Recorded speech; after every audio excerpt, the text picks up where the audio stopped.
Hello दोस्तों। कैसे हैं आप सब। आपके लिए एक बार फिर से हाजिर हूँ महाकाल अंगारा के दूसरे और अंतिम भाग में। इसके पहले भाग में आपने पढ़ा कि शाक और अंगारा एक दूसरे के सामने लड़ाई के लिए तैयार होते हैं। शाक और रस को अंगारा जब उनके बीच में लड़ाई होती है तो अंगारा उसे हरा देता है, परंतु शाक और रस अपनी अमानवीय शक्ति का प्रयोग करता है और अंगारा को सब दिखना बंद हो जाता है, जिसके बाद शाक और रस अंगारा को हरा देता है और उसे घाटी में फेंक देता है। परंतु जटायु अंगारा को बचा कर ले जाता है और उसे द्वार से सुलेमान के पास पहुंचा देता है, जहां अंगारा को उसकी अमानवीय शक्ति के बारे में पता लगता है और अंगारा फिर से आंखों पर पट्टी बांधकर लड़ाई के लिए तैयार हो जाता है। और वहां अंगारा और शाहकोरस के बीच फिर से लड़ाई छिड़ जाती है, जहां अंगारा 10 मैन आर्मी के सबसे प्रथम योद्धा को मार देता है और शाहकोरस अपनी जान बचाने के भागने की सोचता है। अब उसके आगे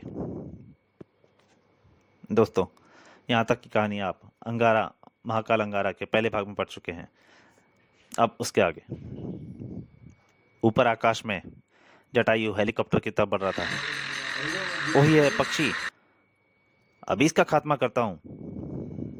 हेलीकॉप्टर से जटायु पर गोलियों की बौछार होने लगी, परंतु वह जटायु था।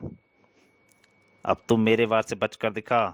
मेरा नाम जटायु है बेटा, और मैं महाकाल अंगारा का वाहन हूँ। यह गोलियां मुझे छू नहीं सकती। अब तू मेरे वाच से बचकर तो दिखा, देख मेरे पंजों का कमाल। और जटायु ने हेलीकॉप्टर को नष्ट कर दिया। उधर अंगारा ने शाहकोरस को कैद कर लिया था। तुम्हारा शाहकोरस मेरी कैद में है। 10 मैन आर्मी के बाकी लोगों अपने हथियार फेंक दो और सामने आ जाओ। शाहकोरस चिल्लाया, मेरी जान खतरे में, हथियार फेंक दो। हमने कभी हथियार फेंकना नहीं सीखा। हम शहीद हो सकते हैं लेकिन घुटने नहीं टेकेंगे। 10 मैन आर्मी ने शेष लोगों ने एक साथ हमला कर दिया अंगारा पर, सभी बम गोलियां सभी चीजों से। मेरे मित्र घोड़े, शेरबाज, इस शाहकोरस को तब तक घसीटते रहो जब तक मेरी जंग चलती रहे। और घोड़े ने शाहकोरस को घसीटना शुरू कर दिया। मेरा ही घोड़ा है, मुझे भी घसीट रहा है नालायक। हा हा हा हा हा। इसके जूतों में बम लगा दिशा का यंत्र लगा हुआ है, अभी इसका खात्मा कर देता हूँ। उसने बम फटने का बटन दबाया, लेकिन कोई सुरंग नहीं फटी। कमाल है, क्या इसके जूतों में बम फाड़ने वाला बम नहीं, यंत्र नहीं लगा? तूने जितने भी बम इस घाटी में लगाए सब बेकार हो गए हैं, कोई नहीं फटेगा। अब तोपची सामने आया। अब मुझे पूरा ही तोप का हमला कर देना चाहिए। और इसके बम गोले बरसने लगे, धड़ाम धड़ाम। लेकिन तोप के गोलों से बचते बचाते अंगारा वहां से फुर्ती से निकला और घोड़े पर सवार। ओहो, उधर जटायु तोपची से बहुत परेशान था। ओह, यह तोपची बहुत शोर मचा रहा है, मेरे कानों में पर्दे फिर रहे हैं, पहले इसे कहीं दूर फेंका हूं। और जटायु ने उसे उठा लिया। अब तो तोप चलाता रहे, योग्य नहीं रहेगा चरके। बचाओ। उधर रणभूमि है। इस संगारा पर तो मेरी गोलियों का कोई प्रभाव ही नहीं पड़ रहा है। मेरे तीर भी इसके शरीर को भेद नहीं पा रहे हैं। मैं अपनी तलवार से इसकी गर्दन उड़ाकर अभी आया, तब तक तुम लोग अपना आक्रमण बंद रखो।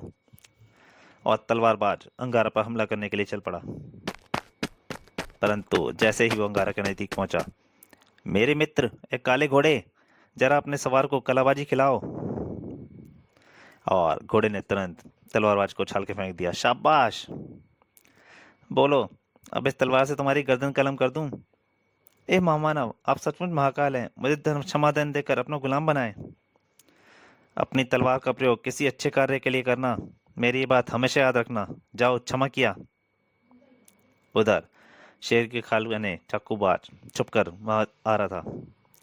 मैं निकट जाकर हमला करता हूँ। अरे वाह दोस्त, तुम भी आ गए, आओ गले मिल लो। परंतु जैसे ही उसने अंगारा पर हमला किया, कमाल है, शेर के हाथ में खंजर। और रिशुम, देखो मुझे धोखा पसंद नहीं है। शेर की खाल, और अब तेरे इन हाथों को तोड़ूंगा जिनसे तू खंजर चलाता था। नहीं, अंगारा ने उसके हाथ काट दिए। 10 मैन आर्मी के बाकी लोगों, सामने आकर मुकाबला करो। ना तुम्हारे तीर उसे छेद पा रहे हैं, ना मेरी गोलियां, और हम दो ही बचे हैं। क्यों ना हम बालचंद के शिकार कैंप से मदद लें? हाँ बालचंद, हम जंगल का इस जंगल का ठेकेदार है। तो फिर देर मत करो, चलो। ड्राइवर, हमें बालचंद के कैंप में ले चलो तुरंत। और जल्दी ही जंगल में बालचंद का कैंप लगा हुआ था। वहां पहुंचकर दोनों ने बालचंद को सब कुछ बता डाला। क्या कहा? शाक और उसकी जान खतरे में है। अगर जिब्राल में फिर से लोकतंत्र आ गया तो हमारा कारोबार भी खत्म हो जाएगा। उन चारों शिकारी कुत्तों को ले चलो। उनके सामने बड़े से बड़ा परिंदा भी चूहे जैसा बन जाता है। बालचंद अपने शिकारी कुत्तों के साथ जीप में निकल पड़ा। उधर मौत की घाटी में सब भाग गए स्वामी। तो सब जानवरों को मेरे संदेश दो कि वे इस घाटी में आ जाएं। सबको देवता अंगारा बुला रहे हैं, चलो मौत की घाटी चलो। मौत की घाटी चलो, देवता अंगारा बुला रहा है। देवता हम सबका रक्षक है, चलो सब चलो। अब तुम सबकी विपत्ति समाप्त हो गई। यहाँ कोई तुम्हारा शिकार कहलने नहीं आया करेगा।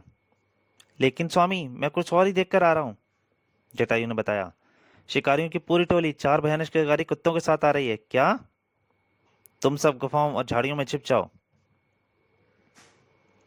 तभी जब सब झाड़ियों में छिप गए, वो चारों शिकारी कुत्ते अंगारा पर झपटते दौड़ते हुए आए।